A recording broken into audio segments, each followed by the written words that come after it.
Hey, and we're back. I got something a little different and new today. Um, Once in a while here, I actually want to spend some time and share some of my favorite games or pivotal moments. And got a new look. I got some glasses. I don't really need them, but they do help a lot. It's like going from VHS to Blu ray. So I kind of look goofy in glasses. It's a first for me, but kind of figure I'll give it a try. Maybe I'll see the chessboard better. Anyway, I kind of had a really cool encounter with my first IM last night. And he was playing live on stream on Lee Chess. And I managed to get a game with him on my. I was working a night shift, and it was probably 3:30 in the morning, so I was pretty tired. And he was taking challenges for 7+5, I believe.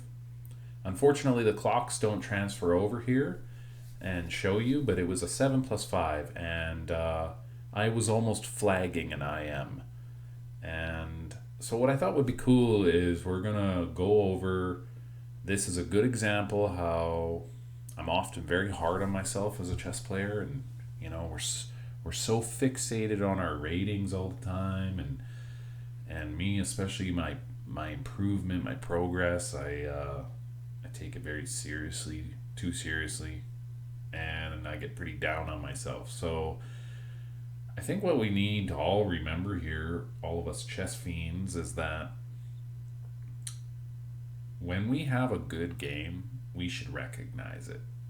Now, the ending to this game isn't so hot, but I had like 7 seconds on my clock, and you can imagine I was under insane pressure. So I made a mistake and hung mate and won. But the true story of a game, I believe, there's some great analytics on chess.com.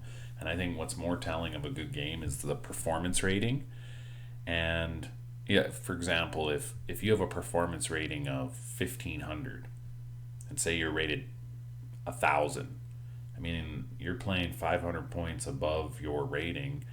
And what's also meaningful is, did your opponent play well? I mean, if you have a 1500 performance rating, but your opponent has a 600 performance rating, it's easy to play good when your opponent's playing crappy. But what's more telling is, what if your opponent has a 1400 performance rating and you have a 1500 and you're rated 1000? That means that against strong opposition, you played very, very much higher than your rating says. So, and then the accuracy, obviously, that goes along with that.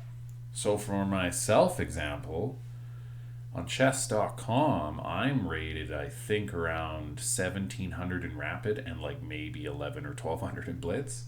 And on Lee Chess, I'm around 18 or 1900 in rapid and around 1600 in blitz.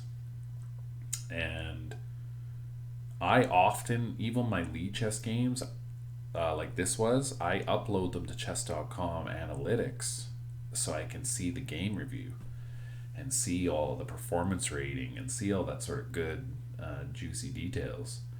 And often I find myself very regularly, even in Blitz, getting performance ratings of 2300 versus 2000 with 90 plus percent accuracy. And this game definitely was up there.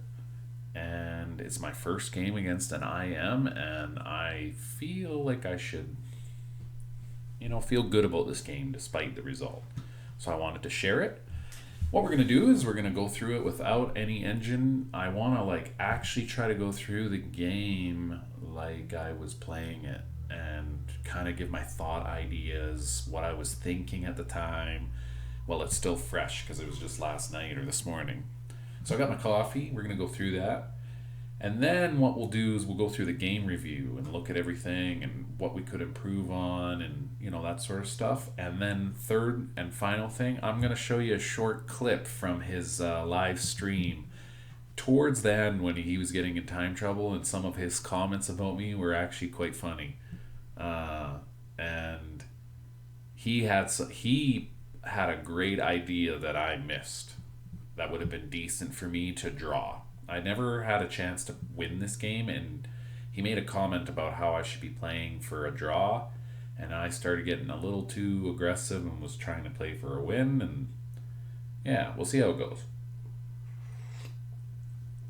So, without further ado, let's get right into it. Now, I decided to stick with my trusty English. Um,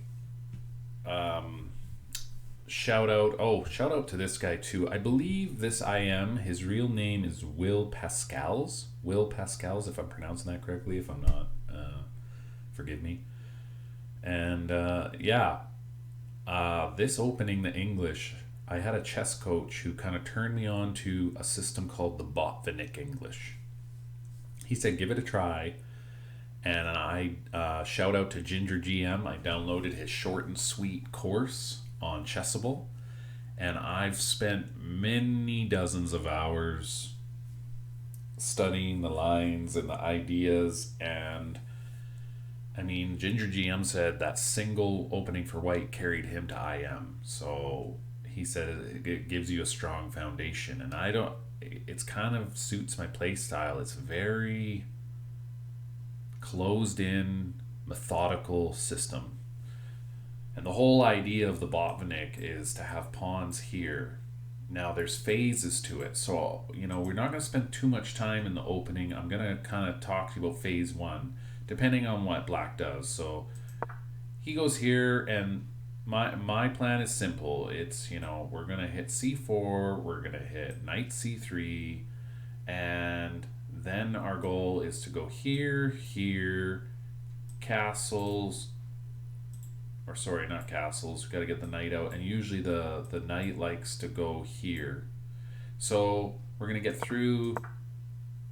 He goes for the symmetrical, which kind of, was a welcome thing for my setup I like. And I like seeing G6 systems against the Botvinnik.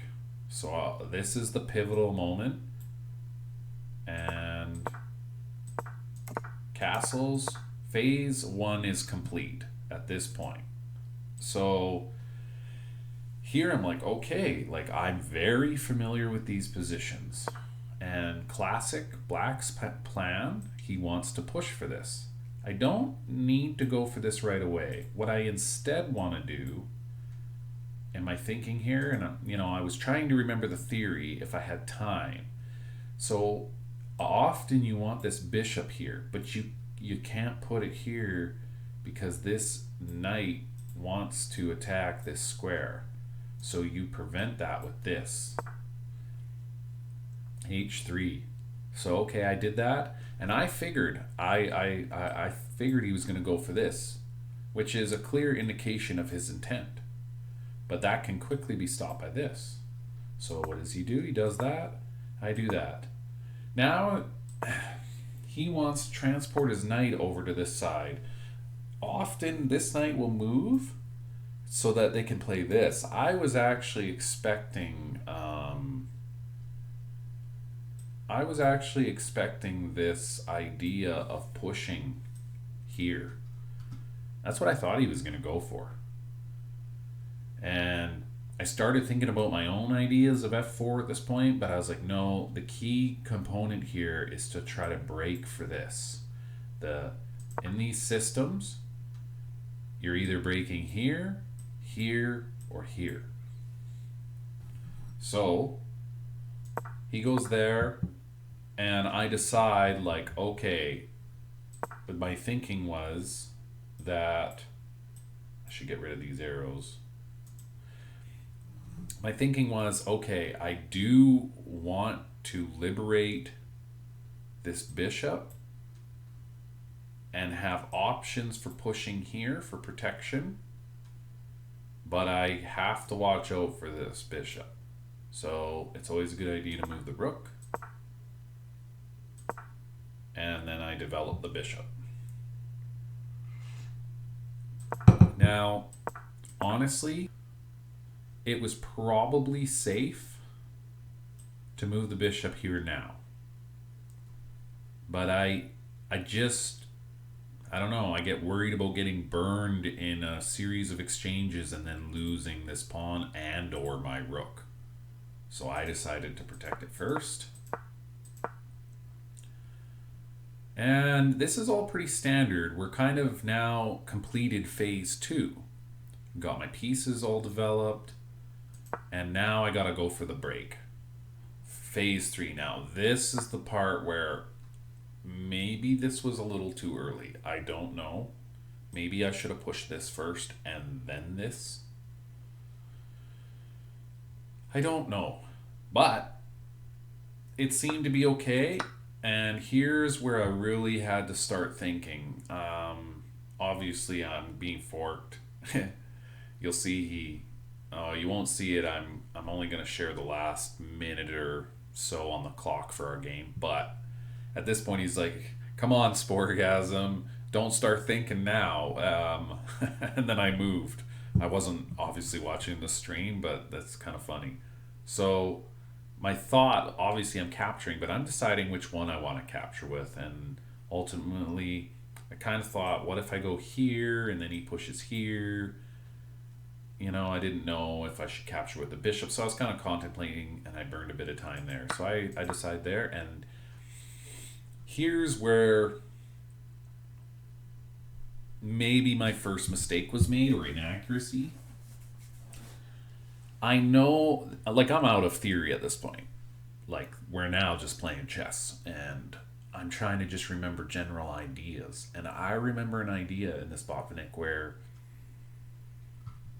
I'm not sure if it's in this exact line, but you actually go back somewhere and you keep control of the d4 square.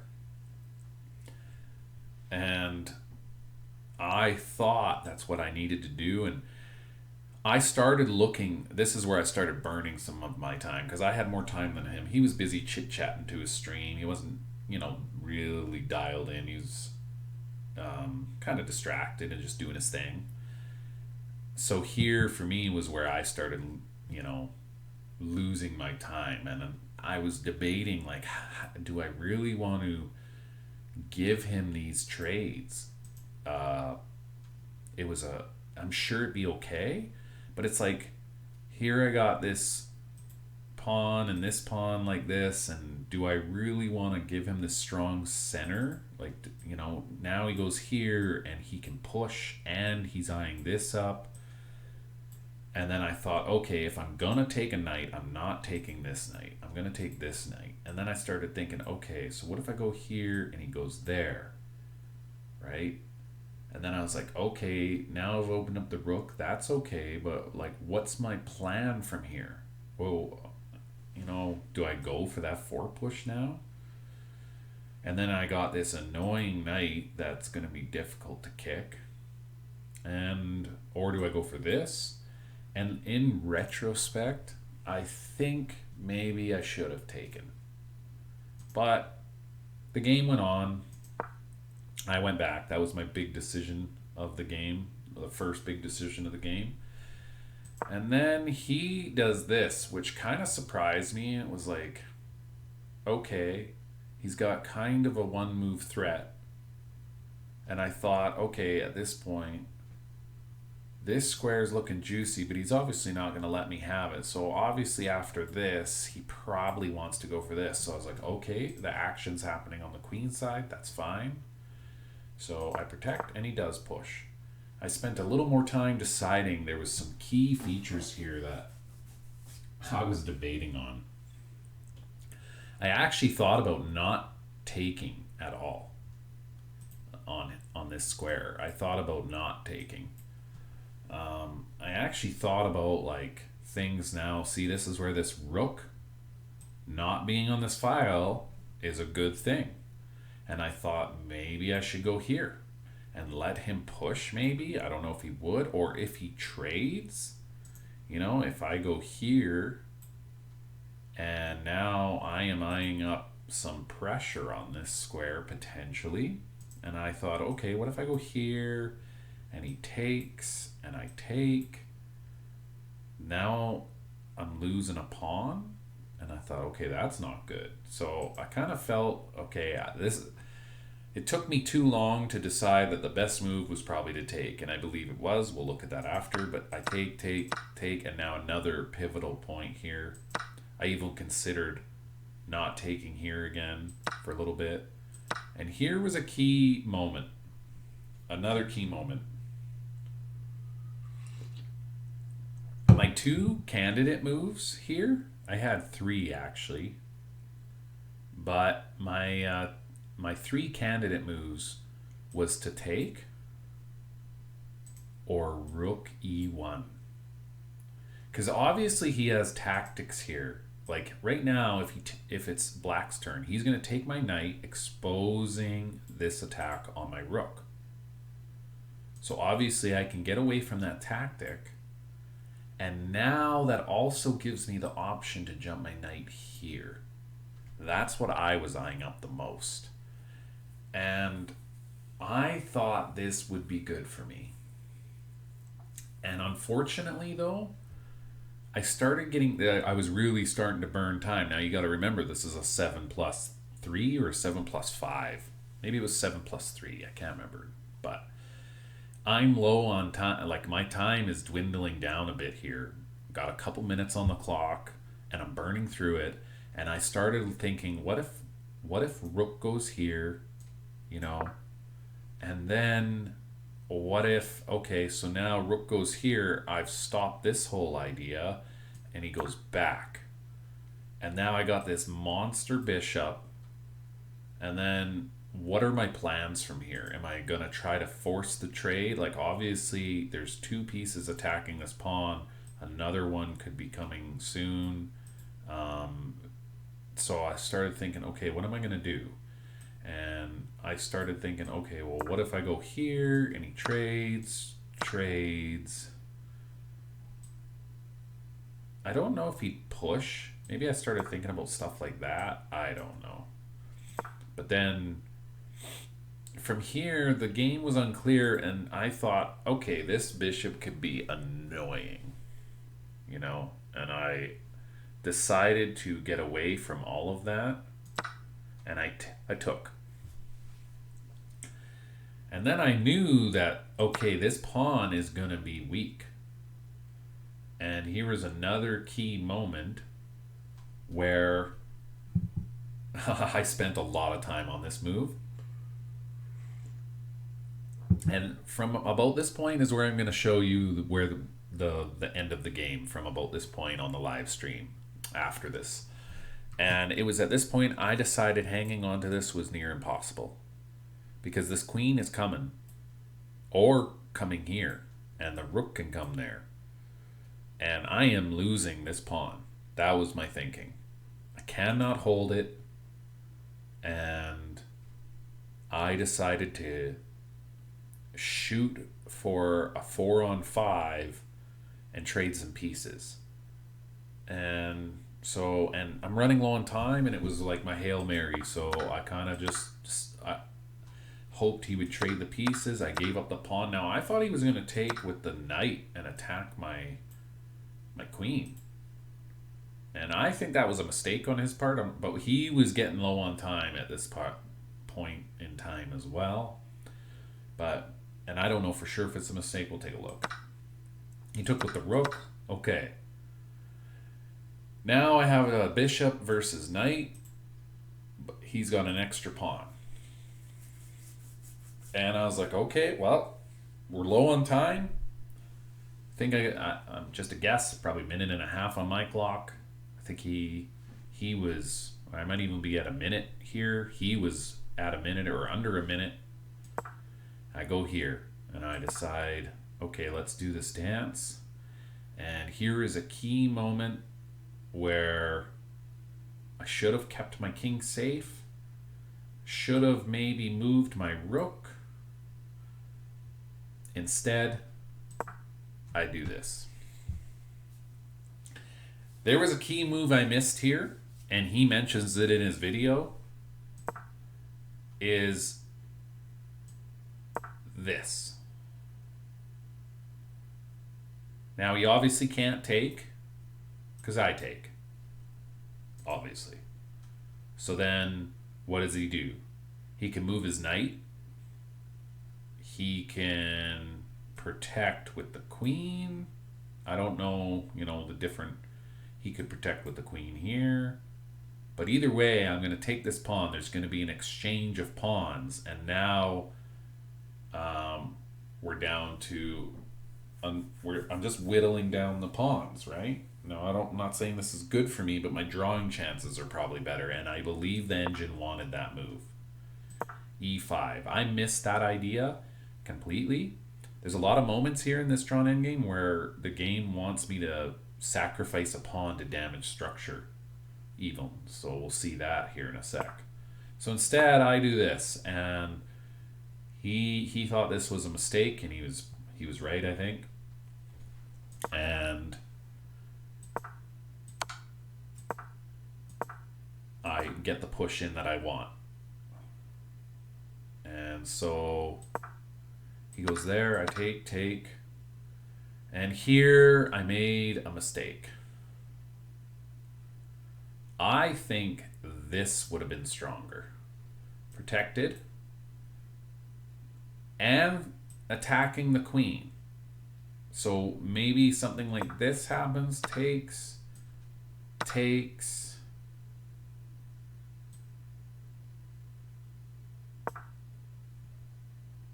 And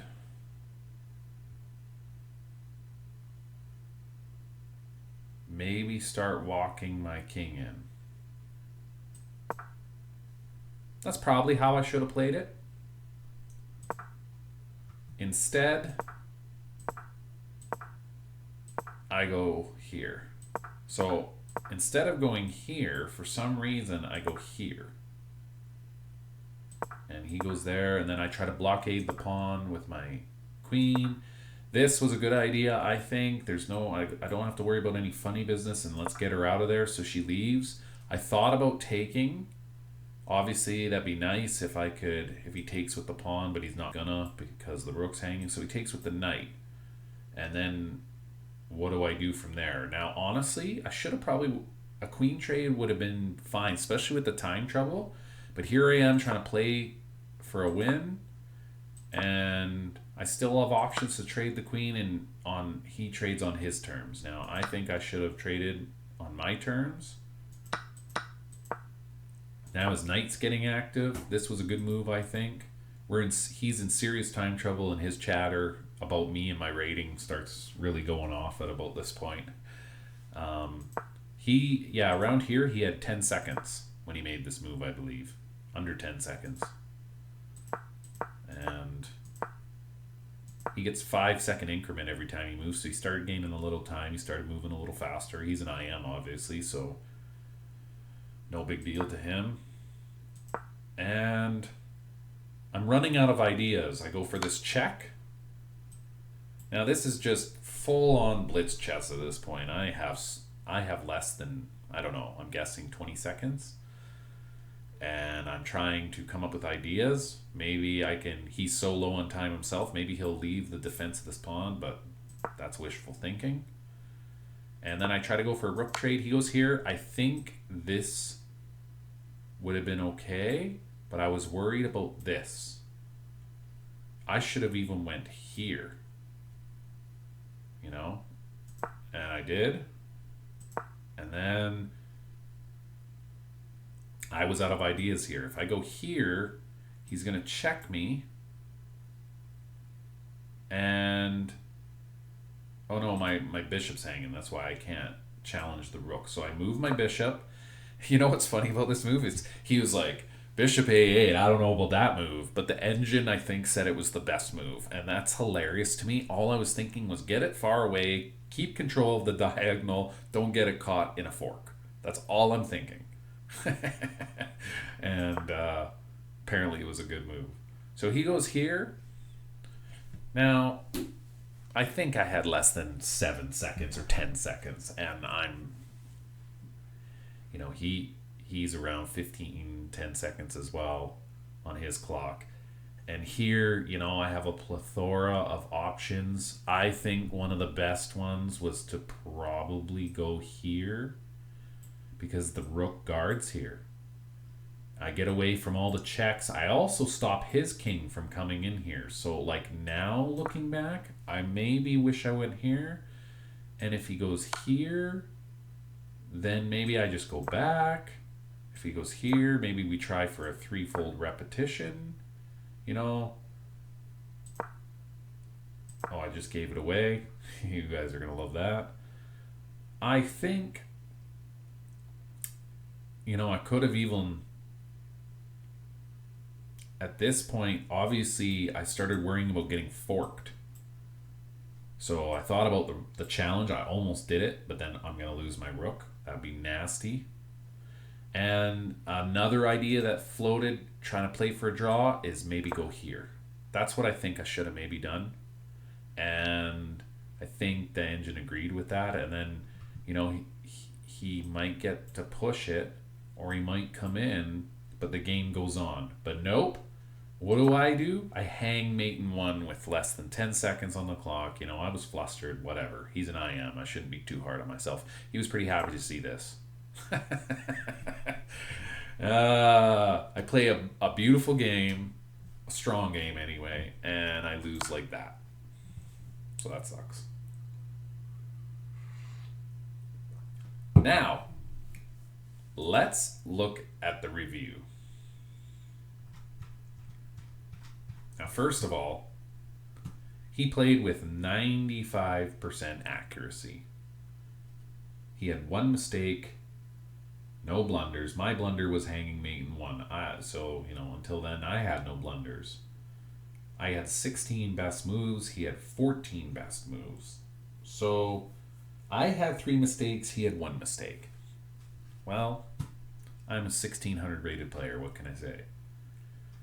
I had 89% accuracy. Now, going down, let's look at some of these key ideas. Apparently, this is a book move.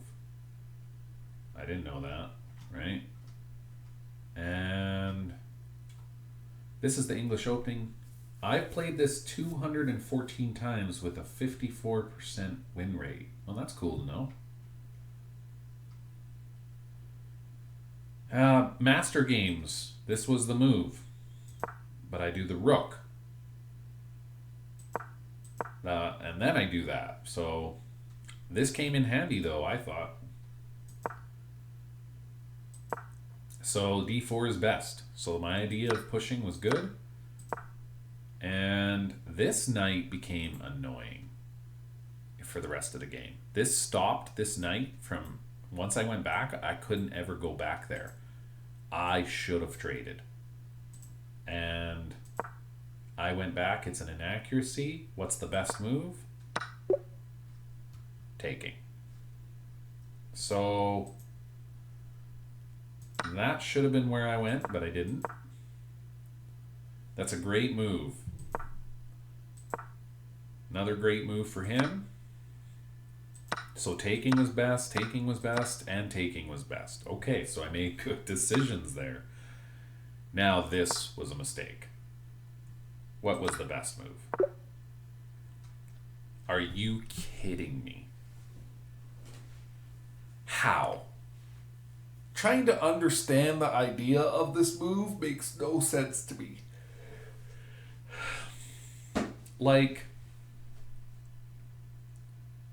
obviously you wouldn't capture with the rook because then that's going to open you up to this sort of stuff. So what happens here? Like, am I just trading queens now? I don't know. I understand this opens up the bishop, but there's no way in hell I was going to see that move. Yeah. There is no there is no way that I was going to see e5. That's ridiculous. So, sorry, I'm getting away from the mic here. That's just ridiculous. There's no way I was going to see that. So, I decided to give up the pawn. And yeah, I thought he was going to take. Oh, let's go back to this review. I thought he was going to take. Best move. Oh, wow.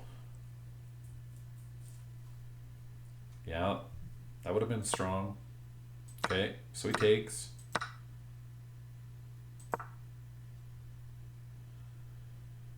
What's the best move here? Oh, interesting. Okay. Yeah.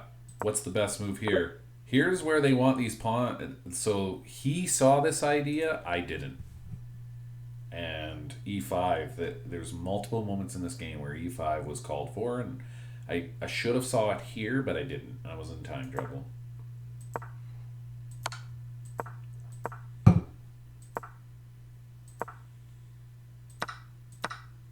You know, this isn't even the best move. What's the best move? Oh, Jesus. You see? It wants me to damage the structure.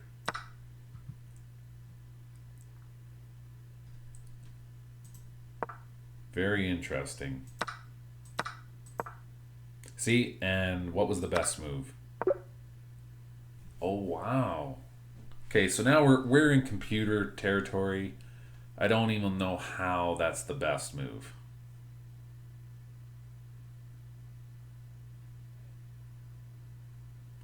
Maybe the whole idea is to go here, but he has this coming. I don't know.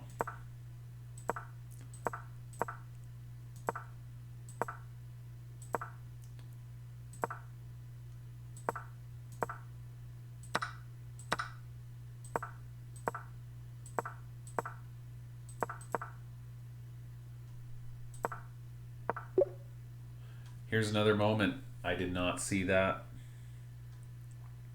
Right? That would have been key. Damage the structure. You know, it wasn't on my radar. I was low on time. These are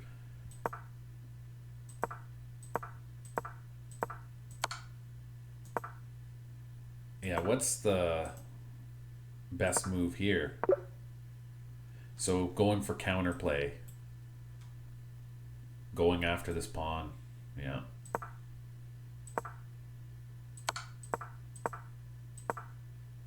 Best move. And then my blunder. Best move, going for counterplay. Yeah. Side checks, right? So anyway,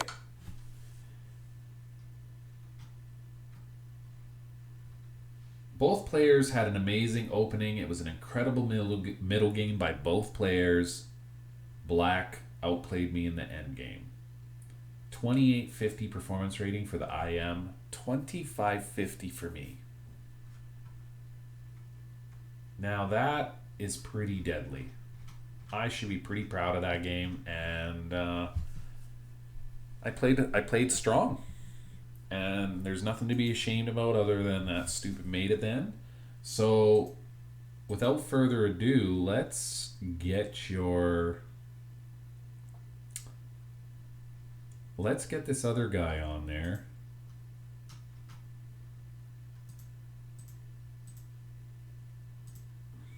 We're going to get this moves list off, and we're going to show you the live stream here. So let's watch. He's got a minute on the clock. I got a minute 27 seconds. We'll pick up from here. And there's a commercial.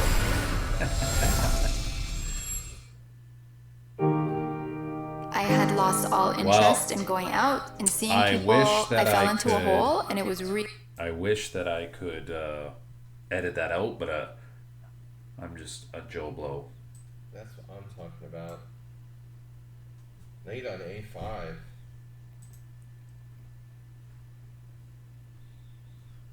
The knight on a5 is optimally placed.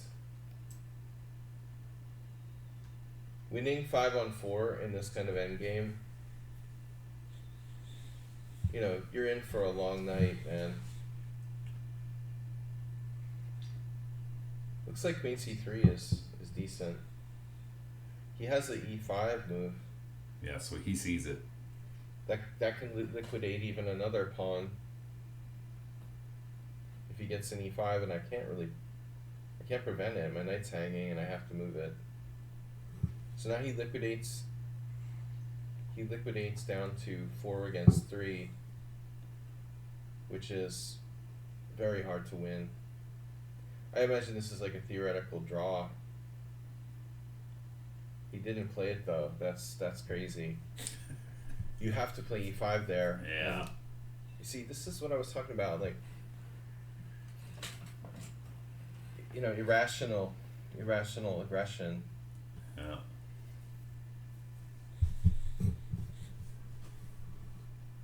Some people, you know, they're playing blitz and they don't know any better, but I think you gotta hold this position with white. Forget about trying to win, you know? You're just trying to not lose. When you play f4, I mean, you weakened all your pawns. It's not a problem yet, but it could be down the line. Yeah. It's very possible like f4 is a losing move. Yep. Even though it seems aggressive, you know, it's unnecessary, and it weakens white's position. Yeah. So this is something to note for the future for me.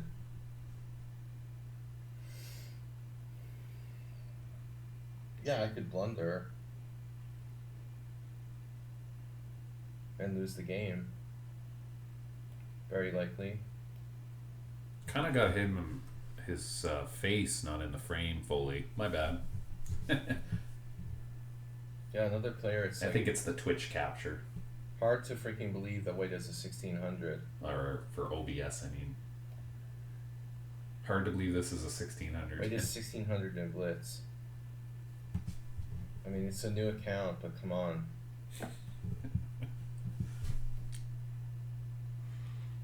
You like pressuring me on the clock as a 1600 in blitz?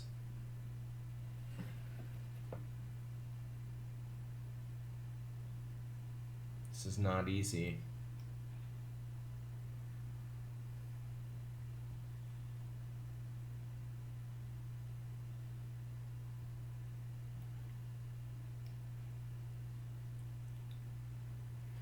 That's hard to believe, bro. But I never trust people that just start challenging me randomly here. I never trust people. In general. Don't trust people. Trust animals. People kill more people than sharks. Random. Alright.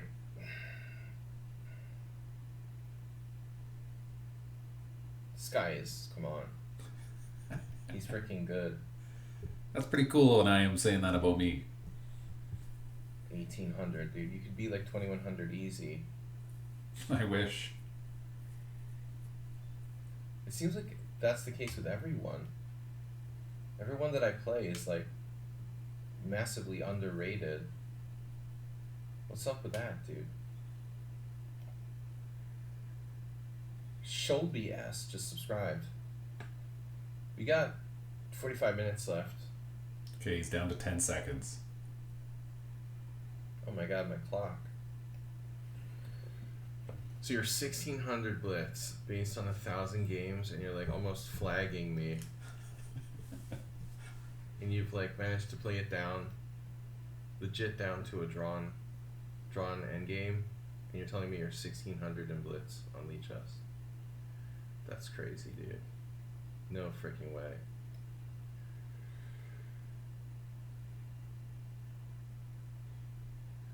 White is at least 2000 blitz strength. That would be like a low end estimate. I like these compliments. I guess a lot of people just like let their friends play in their accounts and stuff. Nope. It's like his roommate or something. I'm He's a 40-year-old dude. Roommate is like 2100. White is way better than that rating indicates. Thank you. But you should see my losses. I mean, endgame skills. You got endgame skills, and you're rated 1800 in rapid. This is... I have no idea if it's a winner or a draw. It's probably a draw. Bishop versus knight, it should be a draw. Bishop against knight, 4-on-3, on the same side pretty much. Bishop's way stronger than the knight. Bishop 8 is a bit of a weird move. A bit of a stretch. But yeah, he has to go somewhere. We're picking up momentum. Yep. And I hang mate 1. That's a good move right there.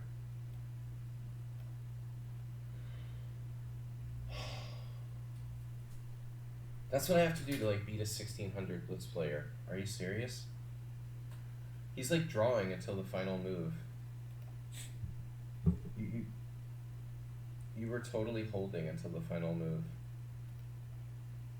What's the edge? Plus 1.3. That's a draw. 1600. My butt.